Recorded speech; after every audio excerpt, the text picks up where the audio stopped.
Assalamualaikum dan salam sejahtera. Anda sedang menonton Buletin Utama bersama saya, Teh Nur Azimah. Perkembangan dalam negara, prestasi ketibaan pelancong bagi Januari hingga Mei meningkat sebanyak 4.8% berbanding tempoh sama tahun lalu.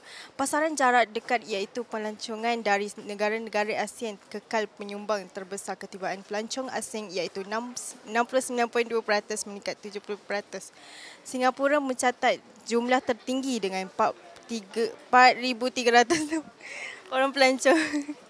Diikuti Indonesia, Thailand 829,787 orang, Brunei 521,113 orang dan Filipina 171,656 orang. Sekian berita, layari YouTube Buletin TV3 untuk lebih banyak klip berita dan teruskan menonton TV3.